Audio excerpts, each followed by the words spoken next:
Y este que de hecho quiero empezar hoy otra vez la sesión desde acá porque algunos me decían, bueno, pero es que ¿por qué es que el rayo no cayó en el que yo creía que era el uno? O, o, o para sorpresa mía, perdón, yo escribo acá los números, yo creo que los anoté, ahorita ya les digo el ganador, pero más o menos el 20% de los que participaron dijeron que caía acá. Y aquí en el 5, más o menos el 25% dijeron que caía. Acá en el 2, bueno, en el 2 tenían mucha razón los que dijeron que caía como el 2%, en el 8 dijeron que caía como el 2% de las personas. Bueno, los porcentajes pueden variar un poquito porque yo los calculé esta mañana, pero no los escribí, entonces puedo fallar unos porcentajes, pero es así. Y el que me interesa, que es el 3, el 6%. El 6 y el 3 y el 6% de las personas, el 4 y el 7 no lo recuerdo. Pero lo que sume ahí está. Entonces, me pareció interesante el ejercicio porque evidentemente algunos, partiendo del supuesto, creo, de que la nube estaba relativamente baja, que por aquí alcanzan a verse, algunas, perdón, yo me devuelvo un segundo, que alcanzan a verse como ya algunas una parte de la nube aquí muy bajita. Algunos dijeron, no, esto va a caer en el 5. Antes de ver esto, ¿no? Esto no lo habían visto cuando ustedes compitieron. Otros, pues, con mucho criterio, no, el 8 está muy lejos. Algunos, partiendo de esa hipótesis, de ese criterio inicial que tenemos, que no es que sea del todo errado, ¿no? Que el edificio de mayor altura es al que debería impactar, pues dijeron que el 1. Muchos con seguramente el criterio de pensar que es que el punto 2 está demasiado cubierto por el 1, descartaron el 2, aunque algunos lo pusieron el 2%. Y ya, y ustedes ven la dispersión, pero como ustedes ya saben, eso lo vimos la vez anterior, pues en donde impactó el rayo fue en el número 3. La primera persona que lo dijo en el chat fue la señorita Camila Herrera. ¿Camila está ahí? Sí, profe, ¿cómo estás? Muy bien, felicitaciones. También no es que hayan sido estudiantes mías y por eso sean tan pilas, ¿no? Pero se nota. Eso se va notando, ¿no? Camila, se lo guardo también. No sé cuánto tiempo va a pasar, pero apenas esté el libro, es suyo. Profe, muchas gracias. No, gracias por participar y por venir al seminario. Entonces, ¿por qué quiero empezar otra vez desde acá? Porque entonces pensaba yo un ejemplo, siempre me gusta hacer ejemplos, digamos, fuera del contexto del problema para que nos entendamos. Entonces, el hecho de que el más probable sea de que el más probable tal vez sea el 1, antes de que supiéramos dónde estaba la descarga, ¿no? Después, pues no, pero cuando no conocíamos dónde es bien la distribución de las cargas en la nube ni nada, podría ser el más probable o no, pero el más probable solo significa eso, más probable. No significa que es en el que va a ocurrir. ¿Listo? Entonces, imagínense que ustedes ¿será que si ustedes caminan por unas escaleras oscuras, se caen? ¿Qué creen ustedes? No tienen que contestarme a Dios, tranquilo, solo tienen que pensarlo. ¿Será que se caen? Pues la mayor probabilidad es de que sí se caigan, ¿cierto? De que hay una alta probabilidad de que se caigan porque están caminando por unas escaleras oscuras y esa es una condición de riesgo. Pero no es completamente seguro de que se caigan, solo es probable. Y ahora piensen en esta otra pregunta, y caminando por unas escaleras bien iluminadas, ¿será que se pueden caer? Pues la respuesta es sí, ¿verdad? Es mucho menos probable, es poco probable tal vez, pero evidentemente también se podrían caer. Entonces, les cuento eso es porque como el rayo es aleatorio, difícil de predecir, tiene un comportamiento que a veces en esos videos y esas fotos que veíamos la sesión anterior, incluso a veces es un poco impredecible. Entonces, él no es que yo no lo puedo, él no es determinístico, yo no puedo decir, va a salir de aquí y va a llegar acá. Porque si pudiéramos hacer eso, pues con seguridad, a partir del análisis científico y de las investigaciones que hacemos, ya hubiéramos encontrado un método para garantizar total protección contra los rayos. De hecho, como los aprovecharíamos de otra forma. Pero como no podemos, entonces resulta que lo que estamos trabajando es con unos criterios de probabilidad. Idealmente en una región, antes de que caigan rayos, cuando hacemos el diseño, puede ser que el punto más probable de impacto sea el número 1. De hecho, las 4 esquinas de ese edificio, porque es bien cuadrado, bien feo. Pero a medida que las condiciones ya se empiezan a analizar de manera más rigurosa, solo es una probabilidad. El hecho de que algunos dijeran el 25% en el 5 se debe no a que, no a que fuera el más probable, ni mucho menos, sino a su ubicación respecto a la posición de la nube en la foto que yo les puse, que es la foto inicial de esa descarga que resulta bien interesante para analizarlo. ¿Listo? Entonces es probabilístico. Yo les puse este porque además quería no dejar en punta algo que yo dije al principio de la sesión anterior, que es ese tipo de descargadores no convencionales, así los llama la literatura, así los conocemos. Y entonces hay un autor, pido excusas que no lo puse porque es un autor muy importante de Malasia, que es Hartono, no recuerdo el apellido, pero el nombre es Hartono, y él estudiado mucho el efecto real de esos captadores, esas dos puntas que ustedes ven en cada uno de los edificios, de las edificaciones, mejor, esta y esta, pues son puntas captadoras no convencionales, es decir, que tienen un comportamiento diferente al que nosotros determinamos a partir de algo que llamamos el método de la esfera rodante, que cuando veamos la norma, pues se tiene que mencionar brevemente porque de allí parte como la ubicación de esas puntas captadoras. Entonces, recuerden que yo les decía la vez pasada que en cierta manera nos venden el concepto de que esa punta empieza a generar como un líder ascendente, parte de un streamer que crece, y es como si esa varillita que, no sé, por la percepción me permite decir que puede ser de un metro, no sé, tal vez más el de la izquierda, no es de 1 metro, sino es de 5 metros o 6 metros. Entonces, si yo tuviera esos 6 metros, entonces protegí esa edificación, que es una edificación muy importante en el país y requiere ser protegido, pero la realidad es que no es así, no funciona así. Y además, incluso si funcionara así, eso no garantiza que el rayo va a impactar ahí. ¿Listo? Ya vamos en la siguiente diapositiva por qué les podría decir eso. Entonces, tal vez acá no se nota tanto, pero en este edificio un impacto de rayo acá. En la esquina subfrontal de la edificación. Es una edificación relativamente pequeña, tal vez de unos 3 niveles en Malasia. Entonces, eso primero, él hace un análisis muy interesante en sus trabajos y ya que lo menciono es importante resaltarlo, justamente de cómo es la distribución de descargas eléctricas y de impactos en esas edificaciones en su ciudad, en su país, y hace un estudio muy completo. Lo mismo pasa en este otro de acá. Mírenlo acá donde cayó. Y si yo puse esa punta tan cerquita, porque ahí sí que está cerca, pues uno pensaría que es muy poco probable de que impactara donde impactó. Pero piensen que este es un problema inicialmente se vuelve un problema de cargas eléctricas y de campo eléctrico, de cómo están distribuidas las cargas eléctricas. En la nube ya sabemos, no la dibujé porque no quería complicar más el dibujo, pero ustedes saben que en la parte superior, pues voy a suponer que la descarga fue negativa, que es lo más probable, una descarga nube tierra negativa. En la parte superior, pues están todas esas nubes negativas que hablábamos la vez pasada, todas esas nubes negativas, y en lo que es la Tierra y los elementos sobre la Tierra, se empiezan a distribuir cargas positivas, ¿cierto? Entonces, esas cargas positivas en estas regiones que son más agudas, como los bordes, los filos de los edificios, son mucho más intensas. Aquí yo voy a hacerlo de manera muy a mano alzada. Ya de pronto por aquí también son intensas, pero un poquito menos. Por aquí menos. Entre más plano, menos intenso. Entonces, realmente si uno tiene una superficie muy, muy plana, la probabilidad que impacte en la zona plana es aún más bajo. Pero acá, por ejemplo, en esto, pues todo esto tiene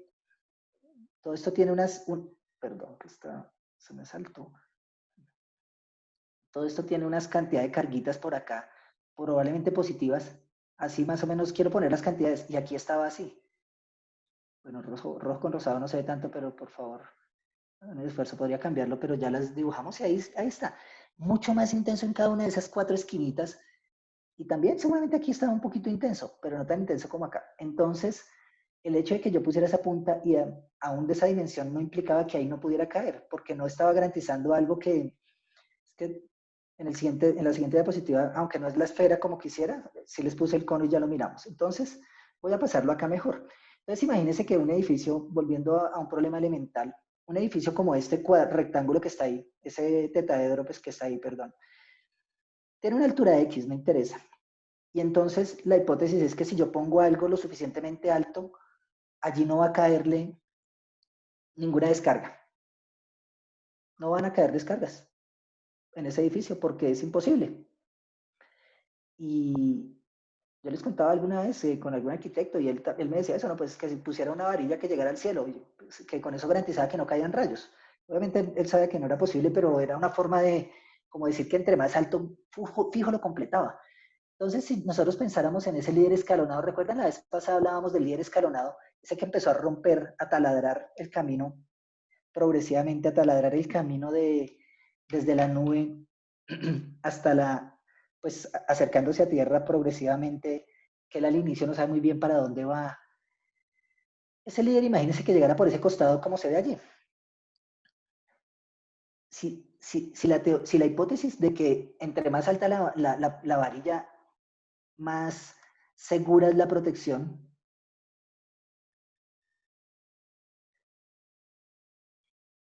entre más alta la varilla, más alta la protección, pues simplificaría que aquí este estaba 100% protegido. Pero resulta que si el líder viene lateral, como viene acá, incluso hay líderes completamente horizontales. Ya vimos la formación de descarga en la vez anterior. Estaríamos diciendo que entonces ese líder cuando llegue por aquí abajito, tiene que cambiar de rumbo y empezar a subir para ir a pegarle a la varilla. Si ven la idea la idea de esto, tendría que entonces hacer este camino. Ese quedó más parecido a un líder aún. Tendría que empezar a hacer ese camino, lo cual no resulta cierto. Ese cono que está allí, nosotros lo llamamos el cono de protección, porque es una aproximación al método que utilizamos de manera más acertada, que es la esfera rodante, que es como si yo pusiera a jugar con una pelota por encima del edificio y donde toque ahí debo proteger, más o menos. Eso lo vamos a ver con más cuidado.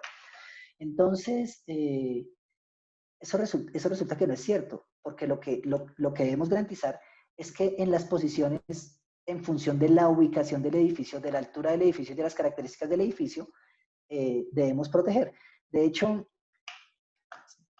puedo equivocarme, ahí, Carlos me corrige, la norma realmente está muy bien establecida hasta 60 metros, hasta 55, 60 metros, hasta 60 metros. Hasta 60. Alturas Sí, mayores a 60 no garantizamos protección. Y de hecho la esfera más grande es esa, ¿no? Exactamente. O sea, como vamos a hacer un ejercicio a mano alzada. Ustedes me disculpan mi pulso, pero esto es una esfera. Esto es una esfera perfecta. Un segmento de esfera perfecto. Entonces, esa esferita que, como decía Carlos, la ponemos a rodar y entonces el más grande que da es ese. Entonces, si esa esferita rodó, asuman que es perfectamente redonda. Yo estoy diciendo que aquí es un punto vulnerable donde va a impactar. Pero si este edificio no mide 60 metros, sino mide 100 metros, pues la probabilidad de impacto lateral en el edificio es real, es menor que en estos puntos. Señor.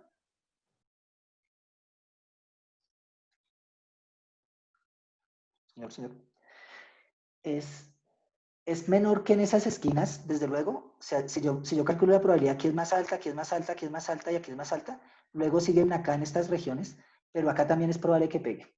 Por acá en los bordes también es probable que pueda pegar un rayo, porque ya no lo estoy protegiendo, ya no estoy garantizando esa cobertura imaginaria que yo le doy con el sistema de protección contra rayos externo.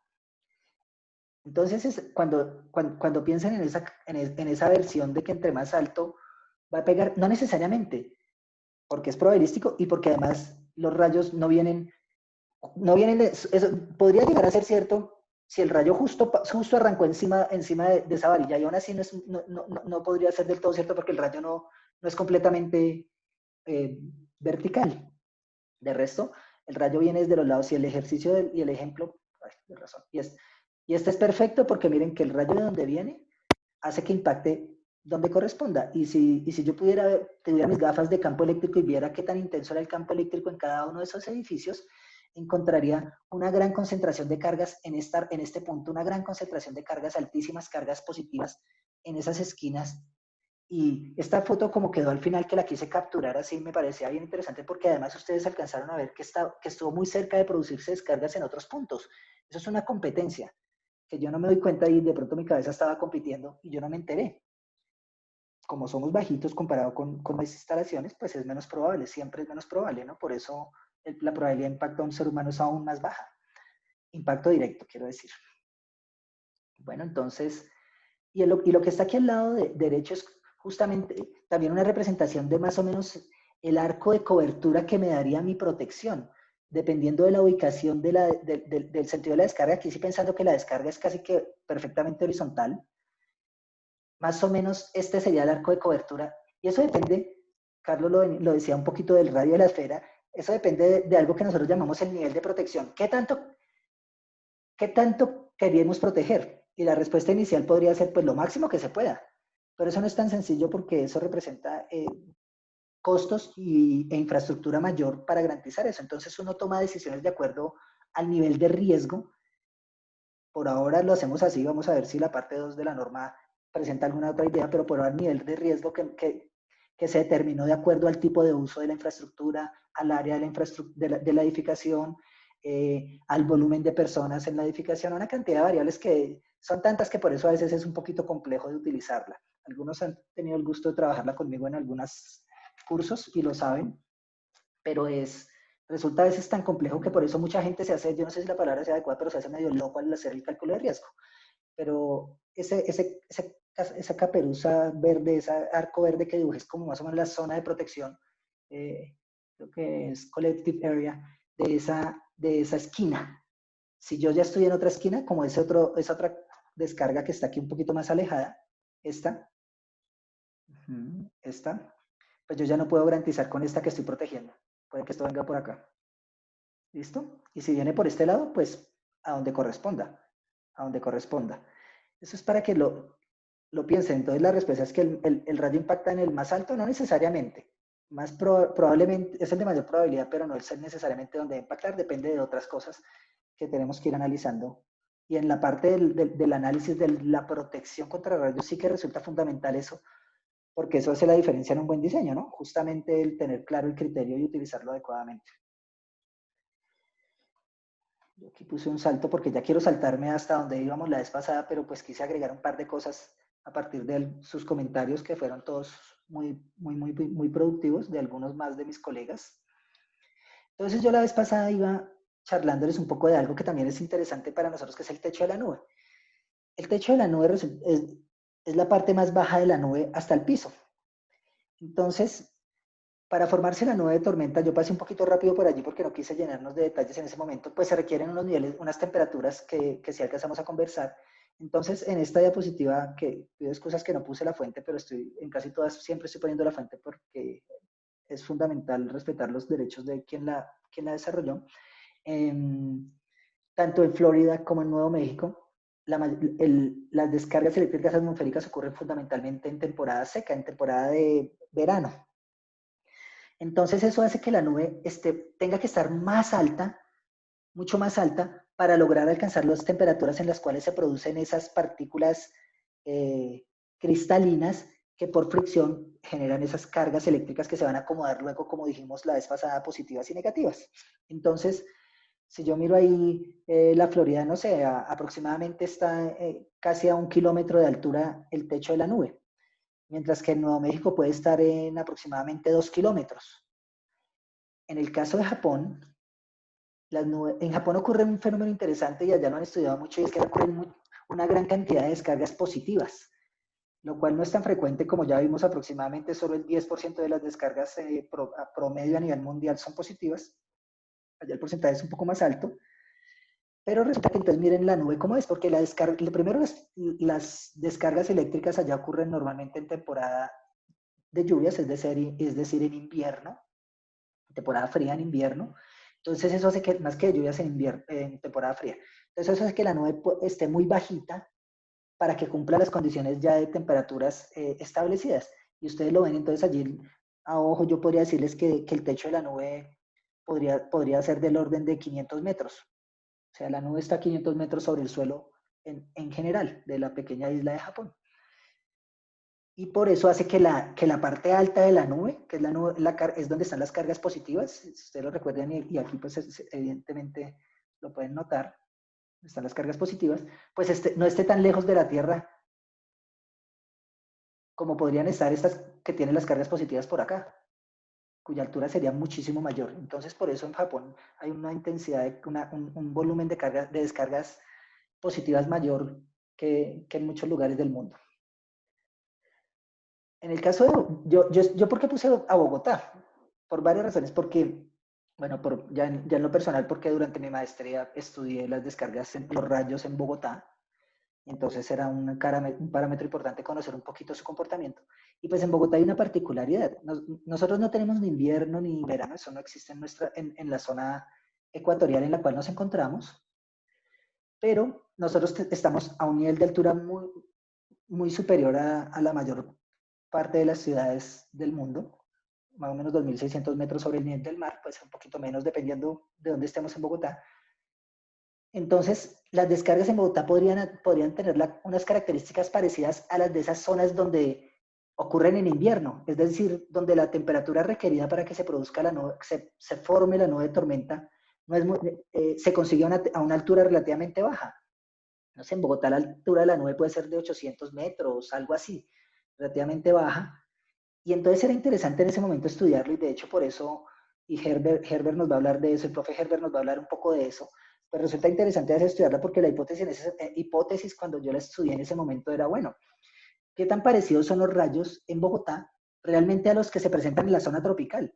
Porque nosotros estábamos tomando las características de la zona tropical para hacer protección contra rayos. Entonces decíamos, ¿qué tal no se parezcan mucho a los de la zona tropical? Porque como está tan arriba, entonces el frío es mayor y entonces la temperatura de la nube se alcanza más bajo, más bajito. ¿Qué tal se parezcan más a los de la zona meridional, es decir, a la zona de Europa, de donde venían al principio los parámetros del rayo? Que ya vamos a ver en un instante. Entonces, por eso los medimos. En un momentico les muestro algunos de los resultados, no que obtuve yo, sino que obtuve el profesor Herbert porque son, digamos que mucho mejores, o digamos, no, son mucho mejores, no lo maquillemos, son mejores por varias razones, porque lo hizo con unos sistemas de medida mejor y con un procesamiento de datos muchísimo mejor. Entonces evolucionó ese proceso y resultó que encontré algunos datos interesantes, no solo para Bogotá, porque ya les muestro cómo se mide, nosotros no solo medimos, no es que yo diga, bueno, ahora voy a medir exactamente en Bogotá, porque pues cómo hago para medir en esa geometría tan no homogénea. Yo mido en un radio hasta donde alcance, ya ahorita vemos cómo. Y a eso fue lo que hice inicialmente yo, lo que han hecho muchos autores, no solo yo, muchos antes de mí, varios más, y después de mí otros cuantos más, y que hizo el profesor Herbert y nos va a presentar con mucho detalle en las próximas sesiones. Entonces, pero para seguir avanzando, si bien he intentado no presentar muchas ecuaciones, muchas gráficas, muchas ondas, pues nos toca, ¿no? Nos toca porque no tengo otra forma de que veamos las características. Y una característica importante, yo les decía la vez pasada cuando vimos esa foto en donde estaba el rayo positivo y el rayo negativo, no sé si lo recuerdan, no la puse acá, pero estaba el rayo negativo pequeñito y el rayo positivo muy grande. Entonces, vale la pena mirar qué característica tiene. Entonces, esa figura que ustedes están viendo, es más o menos la representación de la corriente de un rayo negativo, de una sola descarga. ¿Sí se acuerdan que puede tener muchas? Y ahorita las vemos. De una sola descarga. Entonces uno podría hacer unas aproximaciones allí a nivel mundial. Decimos que la corriente promedio de este tipo de descargas negativas es de 30 kiloamperios. De 30 kiloamperios. En Colombia está más alta, ahorita se las muestro, y hay una discusión interesante de cuál es el valor que deberíamos usar. Esa es una discusión vigente. Más o menos, el tiempo de duración aquí se los puse más o menos ahí como por encimita, pero varía. Ahorita les muestro cuánto dice la norma más o menos en promedio, del orden de 150 microsegundos. Y ya lo habíamos mencionado antes, pero lo reitero, más o menos el 90% de los rayos negativos, de los rayos nube-tierra, aquí yo ya no estoy pensando en los otros rayos, yo no estoy pensando en los rayos nube-nube o intranube o nube-aire o hacia la ionosfera, estoy pensando solo en los nube-tierra. Y de los nube-tierra, más o menos el 90% son negativos. ¿Listo?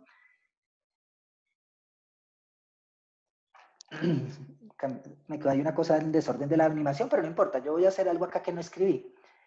Si yo quisiera, que borro ese tachón, que el lápiz se me esconde y me toca llamarlo.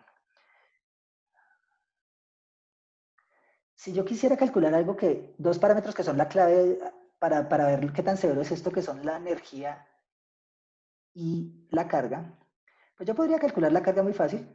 La carga es esta área bajo esta curva. Esto es carga.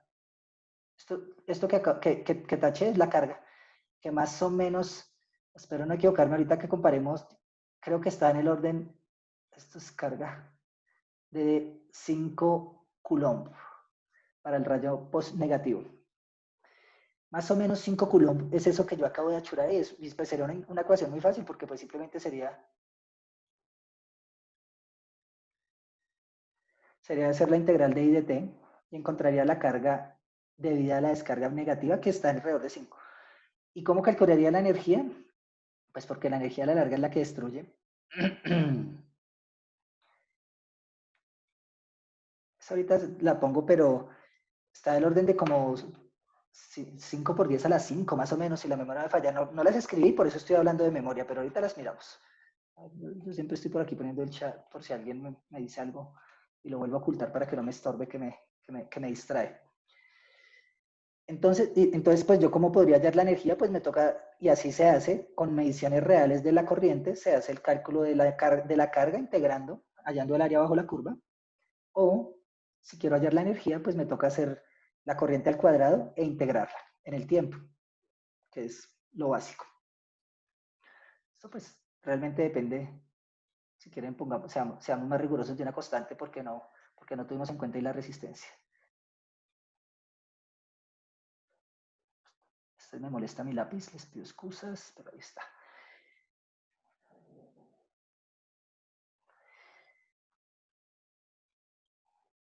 Si yo quisiera mirar en la corriente de la descarga positiva, esperen, perdón que se disparó esto, es que mi lápiz ha estado molestando y no he conseguido el reemplazo. Sí. Me pareció la ecuación que iba a poner al final.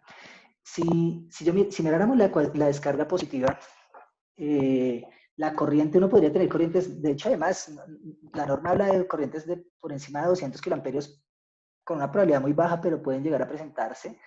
Duración mucho más grande, yo la puse solo para darles un orden de magnitud de cerca de los 1000 microsegundos, para que es porque quiero que la comparen, que ustedes hagan un paralelo acá, más o menos si se den una idea de por qué la corriente positiva podría llegar a ser mucho más nefasta debido a la gran energía almacenada allí.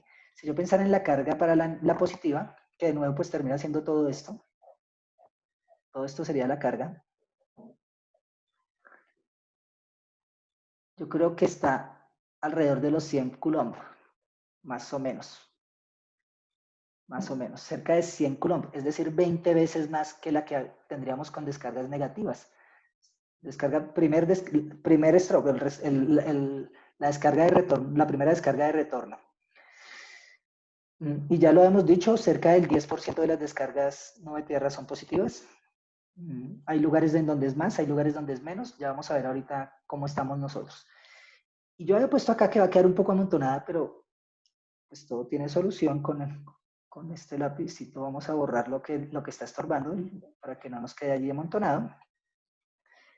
Pues yo podría, resulta muy útil, muy útil en lo que vamos a hacer, sobre todo lo que va a trabajar el profe Helmut más adelante, cuando modelamos los sistemas y queremos ver cómo se comportan ante descargas eléctricas atmosféricas, es decir, les inyectamos, vamos al simulador y ponemos todos los elementos del sistema que queremos analizar, un sistema de distribución, un sistema de transmisión, un sistema industrial, en fin, un sistema, una estación de petróleo, en fin, muchas opciones.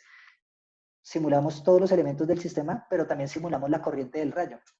Ya en el simulador que usualmente nosotros usamos está incorporada, pero en la práctica esta es la ecuación más reconocida, más aceptada para representar la corriente de la primera descarga de retorno. Entonces, pues es una ecuación que tiene varias constantes, tau 1, tau 2 y sub 0 son constantes que han sido medidas por diferentes autores con esta corriente, y por eso dice, esta corriente realmente depende de Z y de T, es decir, depende de la altura a la que fue registrada y después depende del tiempo, desde luego. ¿Por qué es importante la altura? Porque ahorita que les muestre, de alguna manera tenemos que medir las corrientes y donde pongamos el elemento con el cual la medimos, determina en parte el comportamiento de la misma. Y esta está establecida para medición a nivel del suelo, a nivel de tierra. Por eso está el Z igual a 0 allí.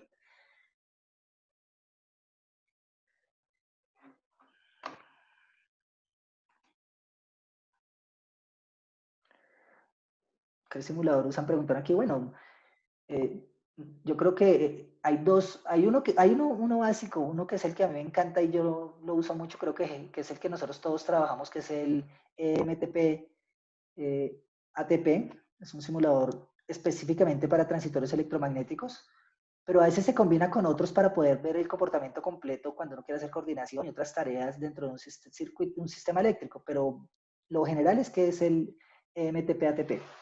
Helmut es el que, no sé si Helmut es el que va a utilizar o va a contarles algo más cuando haga ese ejercicio más adelante, pero es el que normalmente usamos. En la universidad se cuenta con él.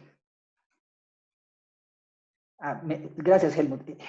Y eso es gracias a la gestión del equipo de la Universidad Distrital de la Sede Tecnológica, del equipo pues donde está el profe Helmut, el profe Carlos, el profe Henry, que tienen el MTP RB, que es una versión mucho mejor. Ahí Helmut está enviándoles el enlace para que ustedes pudieran acceder a él y conocerlo un poco más, con el que podemos simular todos estos elementos, todos los sistemas los vamos y los modelamos allá, porque son programas realmente diseñados para este análisis transitorio y funcionan muy, muy, muy bien.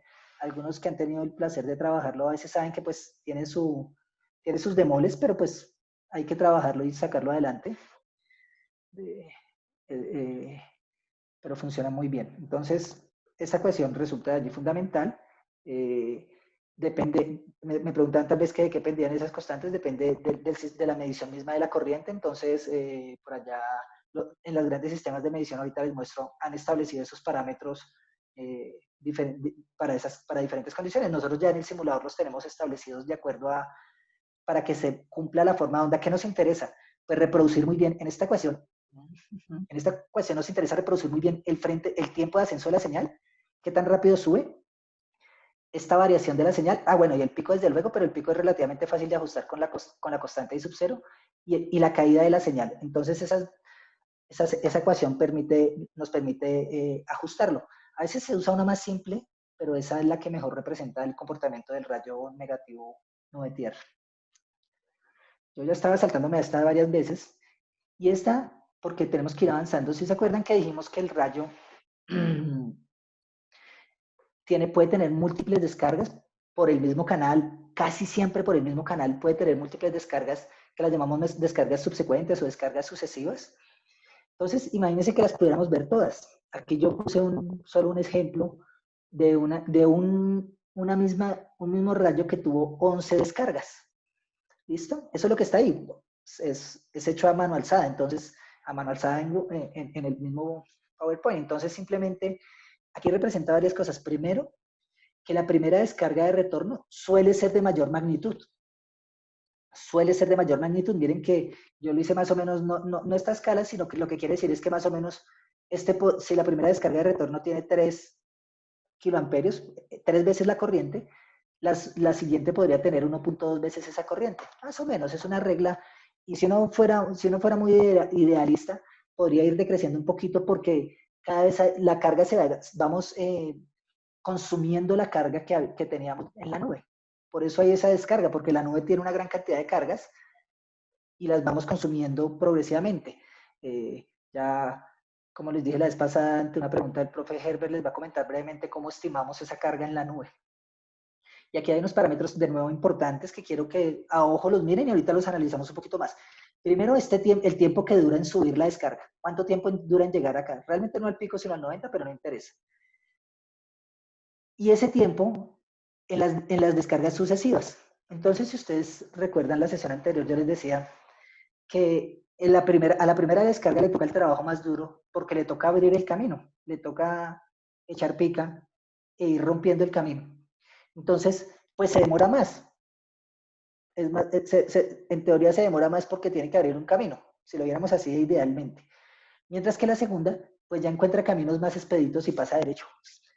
Ese dato es importante por lo que les escribí al lado derecho de la figura. Decidí ponerlo de una vez allí, otra ecuación, y es que cuando estudiemos, que lo vamos a analizar bastante más adelante en el seminario, ¿qué es lo que ocurre en las instalaciones eléctricas, en los equipos electrónicos, cuando ocurren descargas eléctricas atmosféricas? Analizamos la tensión que se podría presentar allí. Y esa tensión es una función de la variación de la corriente en el tiempo, de I y de T. Es decir, que entre más rápido varíe la corriente en el tiempo, más alto es el sobrevoltaje que se puede presentar. Y si volvemos a las figuras donde estábamos, y si la segunda figura, el segundo impulso ocurrió mucho más rápido que el primero, aunque sea de menor magnitud, ese DIT puede llegar a ser más alto. De hecho, lo es, y ahorita en la tabla que tenemos, que les voy a mostrar de datos, vamos a ver qué tan más es. Entonces, por eso resulta muy importante la descarga subsecuente, es fundamental para el análisis de transitorios, justamente por eso, porque las sobretensiones que se pueden llegar a producir a causa de esas descargas sucesivas pueden ser aún más severas que las de la primera descarga, que era un poco más lenta, aunque de mayor magnitud.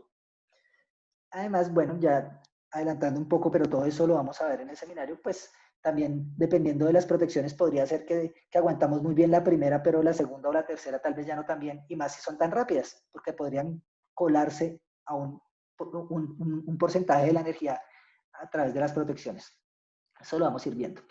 Y otro dato importante que también analizamos mucho es cuánto tiempo hay entre la primera descarga y la que sigue, o entre las descargas, entre descargas sucesivas. Uno en la literatura encuentra que puede haber rayos con 30 descargas sucesivas aproximadamente. Eso es a veces difícil de establecer, incluso porque a veces el sistema de medida no lo permite. Les pongo el caso de nuevo cuando yo medía. Cuando yo medía, yo decía que mi ventana de medición era de 500 milisegundos. No más. 500 milisegundos. Entonces, ¿qué significa eso? Que si un rayo duraba más, o sea que si después de los 500 milisegundos como acá había más descargas, yo no las veía. Y de hecho yo veía menos, porque es que yo no veía, mi tiempo no empezaba a contar acá, sino empezaba a contar antes, porque yo pues dejaba un tiempo para algo que es el trigger, que no voy a entrar en detalles en este momento. Entonces, puede ser que el mismo sistema de medida me restrinja la cantidad de repeticiones que yo pudiera llegar a ver. Pero pues como el sistema, ahí hay una competencia cuando yo pienso en sistema de medida, que quiero una gran ventana vertical, una gran ventana horizontal, perdón, o una gran resolución, porque esos son punticos. Entonces, no quiero adelantarme porque de pronto Herbert también menciona algo al respecto y no quiero anticiparme más a lo que van a ver más adelante. Pero entonces, pues ese tiempo de duración es relativo, y a veces uno lo que quiere ver es unos espacios muy pequeños. Quiero ver con mucho detalle la primera descarga, entonces yo pongo mi ventana en un milisegundo. Entonces, pues yo estoy viendo un espacio muy pequeño para ver muchos puntos y ver con mucha precisión la descarga para analizar otras cosas. No siempre podemos ver la corriente, y ya vamos a ver qué hacemos, porque de hecho la mayoría de las mediciones no se ve la corriente, sino otras cosas. Entonces, aquí otra vez tomé esta la habíamos visto antes, pero quise tomarla y pasó muy rápido porque aquí se alcanza a ver lo que hablábamos de las descargas sucesivas. Y solo y esto fue solo a partir de nuestra captura de de las tomas que hicimos de esa descarga en Cartagena. Entonces, muy brevemente, cada uno es como la superposición de la pantalla, de la foto siguiente. Y ahí uno alcanza a ver, no sé, venga a ver, me invento, creo que 4 descargas sucesivas. Entonces, es normal, es natural, es muy común que se pueda presentar, y uno las puede evidenciar así. Entonces, yo les decía seguramente la vez pasada que cuando a veces ustedes ven allá el rayo parpadear, esos destellos parpadeantes, pues lo que están pasando es múltiples descargas. Yo quisiera devolverme un segundo porque aquí lo veíamos muy bien. Se me hizo, como iba para atrás ahora fue más demorado, creí que iba a ser más rápido. Aquí lo veíamos muy bien en esta, que evidentemente no fue una descarga, por supuesto, ese video pues está retenido para que sea aún más claro, pero ustedes aún así evidencian el destello, el parpadeo que hace claro que ocurrió más de una descarga por el mismo canal y en el mismo punto de impacto. No olviden que la mayor probabilidad, además, es de que ocurra en el mismo punto de impacto. ¿Listo? Pero ya vamos a ver que no siempre es así.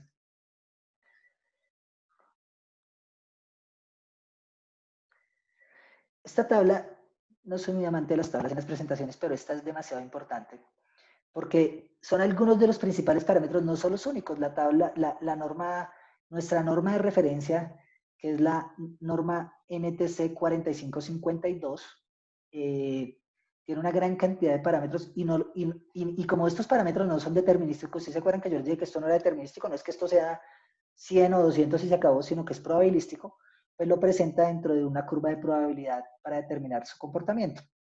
Lo que tenemos aquí, ya les hablo de cada parámetro, pero en las dos columnas siguientes lo que tenemos es algo que son los valores típicos, que son los valores, digamos, comunes en el mundo. Esto es tomado de uno de los autores más reconocidos en el campo, que es el profesor Curry. Y en la siguiente columna, en la última columna, están los parámetros para Colombia. Entonces, ¿qué osamos hacer aquí? ¿Qué osé hacer acá? Los parámetros que fueron medidos por el profesor Herbert Rojas aparecen allí, entonces ustedes los ven con un superíndice que es una letra B. Y los parámetros que no fueron medidos con él, los mantuve de los que están en la norma, en la NTC 4552, que son los parámetros que están con una C como superíndice. Entonces, ahora sí charlemos de cada uno de ellos para que los pensemos. De lo que ya hemos ido hablando, ya más o menos todos resultan medianamente lógicos. Entonces, la duración del rayo es, discúlpenme, todo eso, lo que aquí yo puse como 500 milisegundos solo para el ejemplo de este dibujo. Esa es la duración del rayo. No estamos hablando de una descarga, sino de todo el rayo. En el mundo se establece que más o menos la duración está entre 200 y 300. Eso no quiere decir, hay valores mayores y valores menores. Ese es como el valor, el rango promedio está entre 200 y 300. Todo esto es el rango promedio. El profesor Herbert, que él va a hablarles con más detalle de las mediciones, encontró que más o menos para Bogotá y el área de influencia donde pudo hacer toda la medición, el valor, la duración del rayo es de aproximadamente 149 milisegundos. Si me equivoco en algo, el profesor Herbert puede intervenir cuando desee, que pues, es el autor de estos datos. La multiplicidad, ese n descargas sucesivas la llamamos multiplicidad. Cuántas ocurran en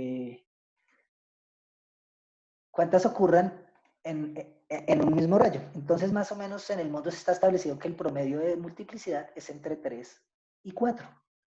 Eso es lo que se tiene. No siempre, a veces la descarga puede ser de 1, ¿listo? No pasa nada, la descarga puede ser un único rayo y se acabó. En los datos de Colombia, la descarga, el valor promedio de la multiplicidad es de aproximadamente 2.6, más o menos 2.6 rayos por cada descarga, por cada rayo. 2.6 descargas por cada rayo. El porcentaje de descargas a tierra negativas en el mundo en promedio es del 90%. ¿Sí se acuerdan? Eso es lo que hemos venido diciendo, que más o menos el 90% de los rayos a nube tierra son negativos y que el 10% restante son positivos.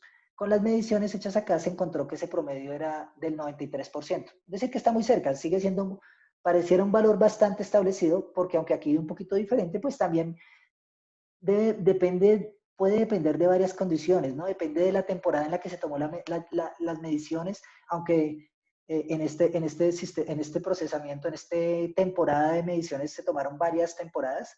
No sé si se alcanzaron a tomar 2 o 3, no recuerdo si Herbert alcanzó a tomar 2 o 3. Me está preguntando que qué quiere decir esa B. Esa B, es que está un poquito pequeño, es que fueron datos tomados y procesados y analizados por el profesor Herbert Rojas. O sea, son datos nuestros, quiero decir, nuestros de Colombia, de la tesis doctoral del profesor Herbert Rojas en 2018. Son datos de hace menos de 2 años. Bueno, las mediciones son mayores, pero digamos que el procesamiento y la entrega final de este reporte es de un poquito más de 2 años, realmente. Entonces, el porcentaje de descargas negativas en Colombia es del orden del 93%. El intervalo que hay entre descargas sucesivas, si se acuerdan que les dije, pues cada descarga de estas tiene un tiempito que yo aquí me lo inventé más o menos en, ahora esto se quedó bloqueado, me lo inventé más o menos de 50 milisegundos para poner un valor promedio, pues en el mundo más o menos está entre 40 y 60 milisegundos y en nuestro medio está más o menos en 61 milisegundos, aparte con las mediciones que tenemos. Sí, la única forma de saber el número cada vez más exacto, cada vez más preciso, es teniendo miles, millones de mediciones. Medir, medir, medir, medir, medir, medir, medir, procesar, procesar, procesar, procesar. Si yo tengo 10 datos y los proceso, pues encuentro cualquier cosa. Si tengo 100 datos, seguramente encontraré algo un poco mejor. Si tengo 1000 datos, será mejor. Si tengo 10.000, cada vez encontraré mejor. Siempre con buenos sistemas de medida. En mis cursos, yo siempre les digo a mis estudiantes que medir es muy fácil. Medir es muy fácil. Lo difícil es medir bien. Pero medir es muy fácil. Usted pone cualquier cosa y cualquier cosa le da. Pero medir bien es un reto y de hecho lo hemos vivido. Sí que lo hemos vivido. Entonces, por eso esos datos que desarrolló, que están con la B, son tan consistentes porque se garantizó la calidad del sistema de medida primero que todo. El siguiente dato es porcentaje de rayos con una sola descarga. Entonces, si se acuerdan que yo les decía, bueno, pero es que no todos los rayos tienen que tener descarga sucesiva.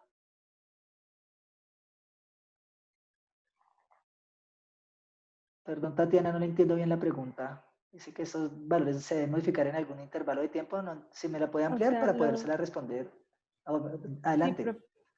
lo que pregunto es si, digamos, esos valores se tienen que cambiar anualmente o se mantienen así, digamos, entre comillas, constantes, mientras que otra persona establece otros diferentes. O sea, no hay una norma que diga que cada año tienen que irse cambiando o algo así. Gracias por la pregunta.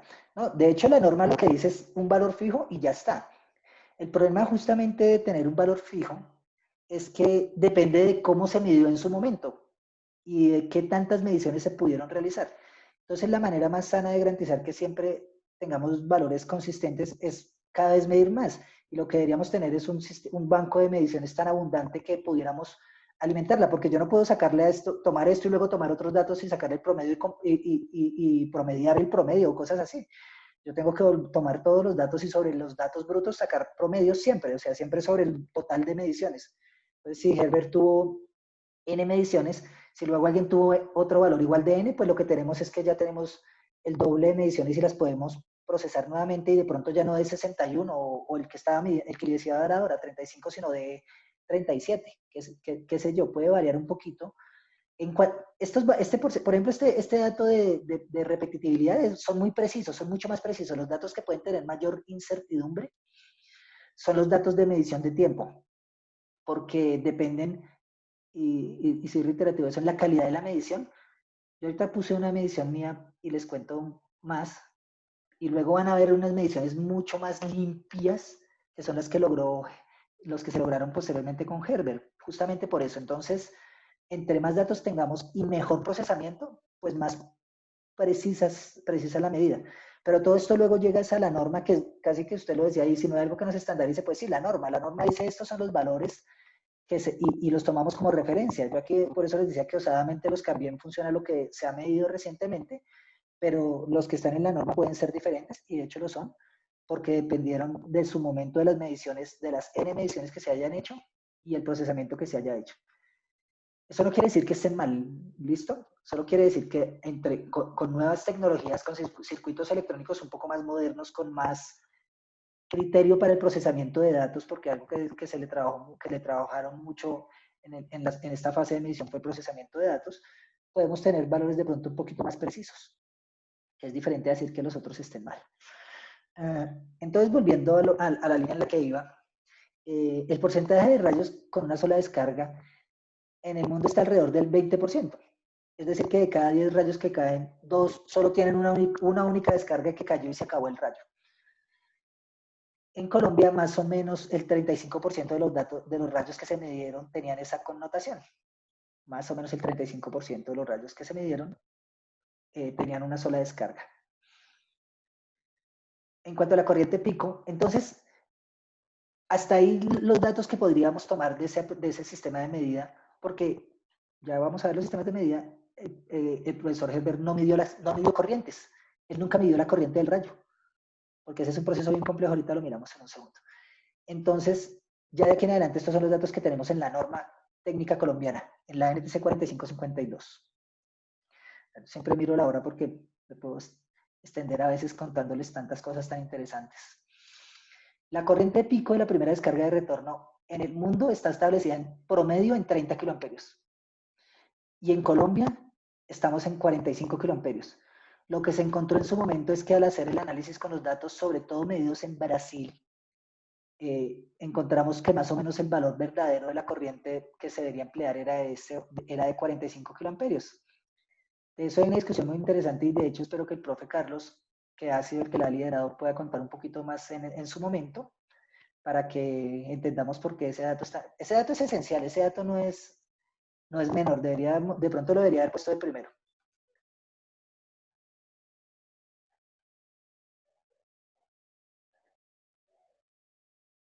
Gracias a el profe Herbert les está contando eso. Gracias, ayúdenme con todos los que ustedes tienen claros. Gracias, Herbert. Entonces, ese dato no es menor porque pues si ya uno a priori ve que pasó de 30 a 45, pues la magnitud de la corriente creció y yo les estaba diciendo que entonces la energía era una función del cuadrado de la corriente, pues imagínense lo que puede significar eso. El tiempo de ascenso de la primera descarga de retorno, ¿se acuerdan que yo les decía que qué tan rápido sube es fundamental? En el mundo está alrededor de 5 y en Colombia de 5.6. Muy parecido, está muy consistente. La tasa de cambio de la corriente, ese DIDT, esta no lo olviden porque sospecho que lo vamos a necesitar en otras ocasiones.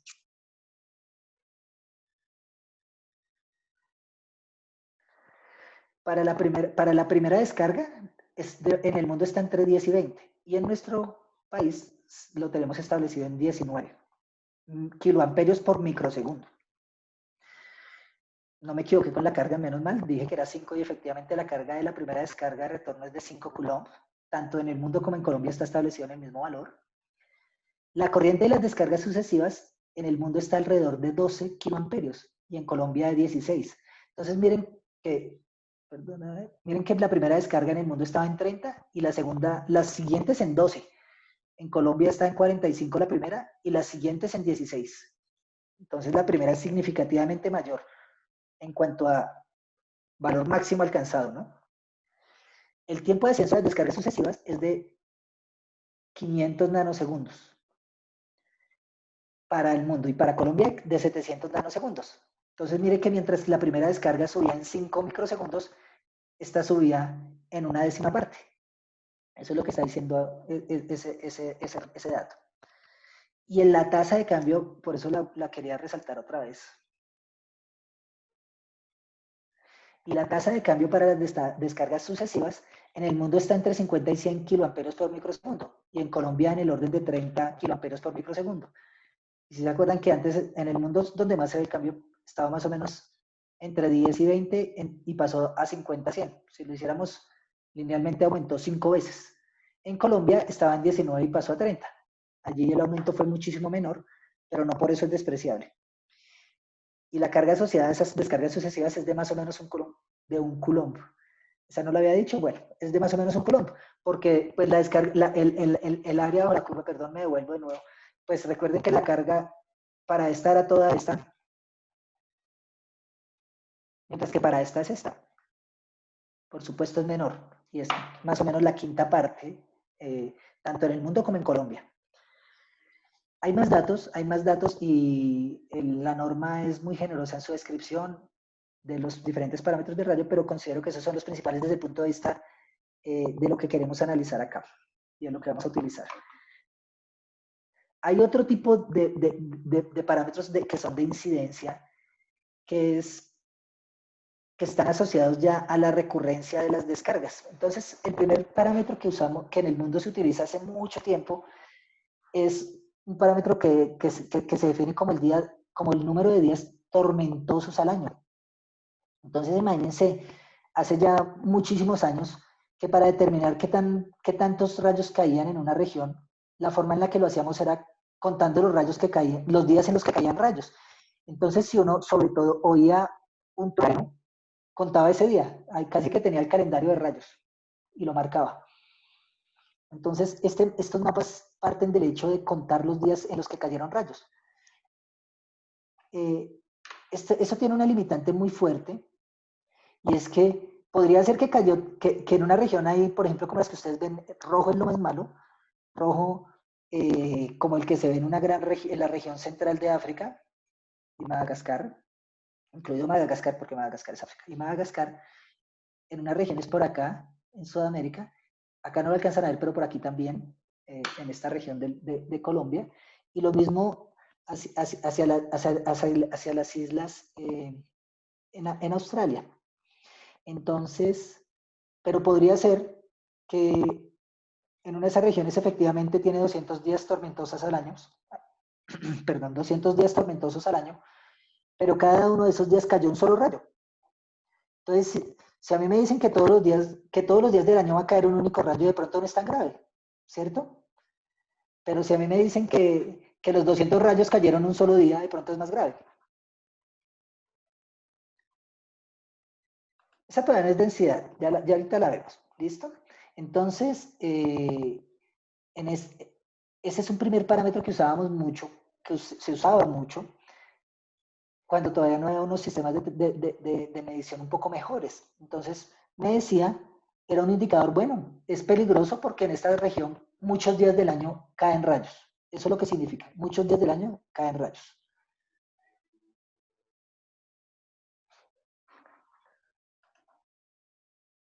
En Colombia, esto es tomado de la norma, en Colombia después de un esfuerzo muy grande tanto de la academia como de la industria nuevamente, se desarrolló el mapa que pues también es conocido como el mapa de nivel Seraúnico o Seraúnico a veces.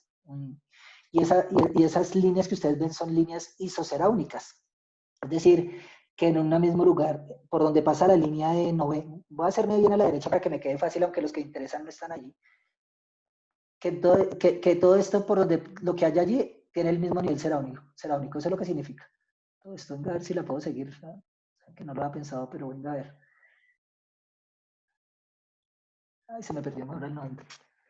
Aquí ya lo vi. Se fue para Venezuela, de razón no lo encontraba.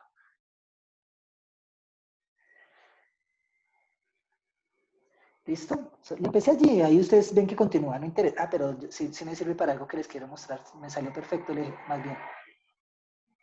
Hasta acá, ya. Entonces, significa que en esa línea roja que resalté, las poblaciones que se encuentran allí tienen el mismo nivel seraúnico, es decir, 90 días al año caen rayos. Ese es el indicador. Entonces ese fue un esfuerzo de muchos años y fue la base, el punto de partida para establecer como las zonas más críticas del país en función a la cantidad de rayos, a la cantidad de días que podía haber tormentas eléctricas en la región. Entonces, fue una primera aproximación, de hecho todavía está en la norma y es importante, pero ha ido evolucionando. En algún momento, yo por allá les decía a mis estudiantes, pero ¿será que esto depende de otros parámetros? Por ejemplo, ¿será que depende de los días, de las lluvias de la región, de qué tanto llueve en cada región? Porque pues rayos, lluvia, ¿será que hay una correlación? ¿Ustedes qué creen? ¿Habrá correlación entre las lluvias y los rayos? Entre los días, entre las regiones con más lluvia. Aquí estos de Lidan, los colores son un poco locos a mi modo de porque rojo es el más bajito y como lila es el más fuerte. Es el más intenso y después del rojo sigue naranja, amarillo y verde. Es un poco extraño el código de colores que utilizaron, pero ese es.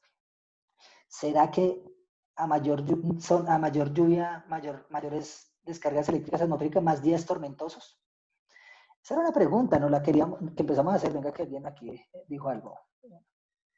Entonces sus compañeros dicen, pues sí, porque pues efectivamente, efectivamente uno está pensando que entre más llueva, más rayos caen, porque cuando llueve, a veces es normal que la tormenta, que las lluvias vienen acompañadas de rayos. Entonces hagamos, ya que hice ese de 90, miremos a 90 y tengamos presente dónde está, que se me sume la lápiz. Tengamos presente que voy a mirar aquí en el Cauca. Miren que en el Cauca está esta región que debería, y entonces ahí es donde más rayos caen, de acuerdo a la hipótesis.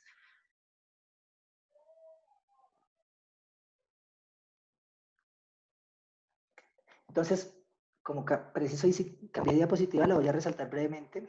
O sea, no estoy en la misma. 90, 90.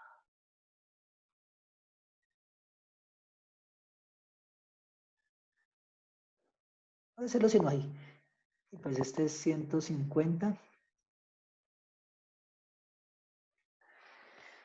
Pues resulta que si uno lo mirara así de manera exageradamente aproximada, más o menos en esa región donde caen muchas lluvias, hay 120 días tormentosos al año.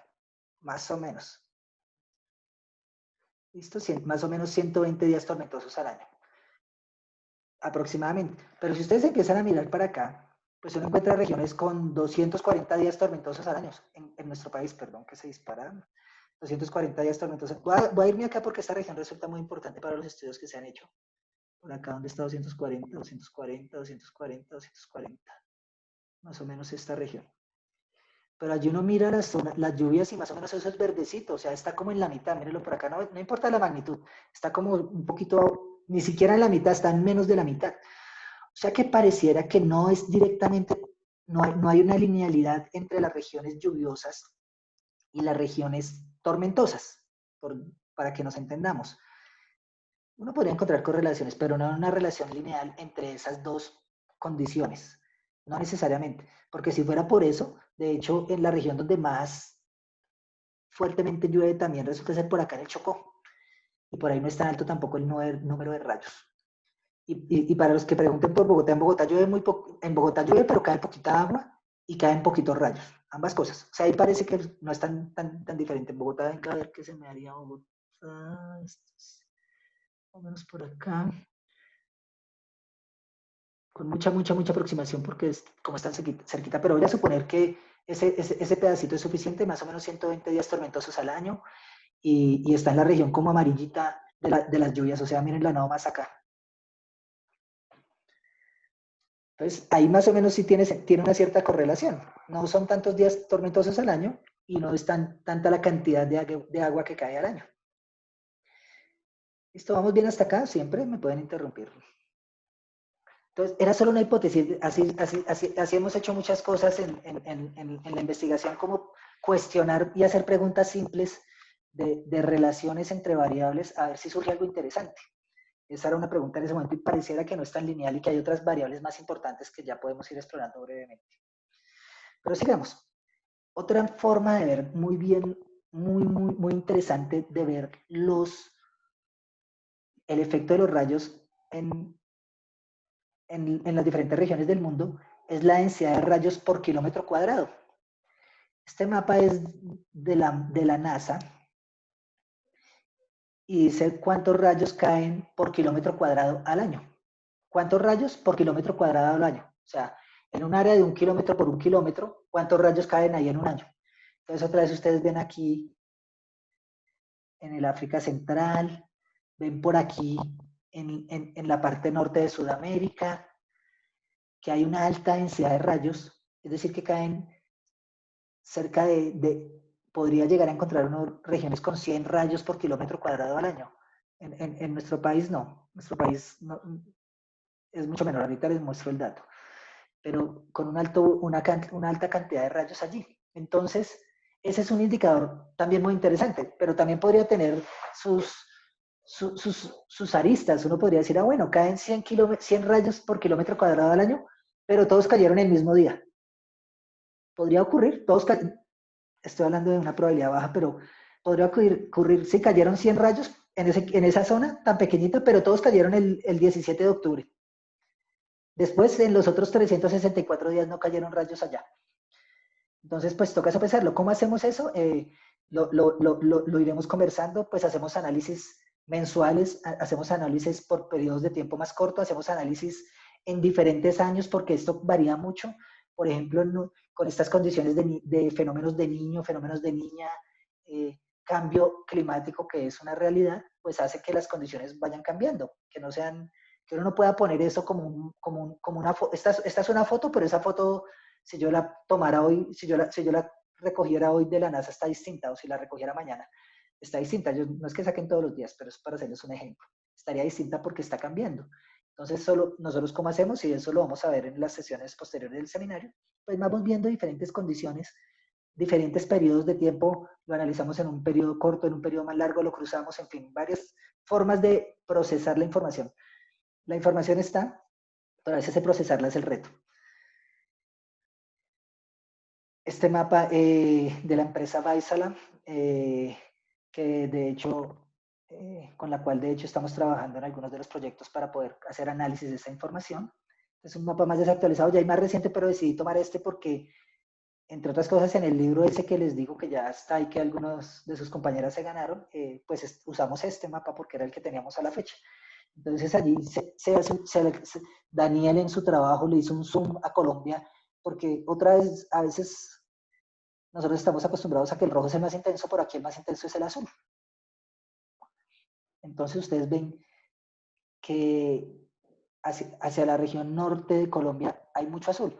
De hecho, una de las regiones con mayor actividad de rayos en el mundo es en el Catatumbo, pero no exactamente hacia Colombia, sino hacia la región del Golfo de Maracaibo.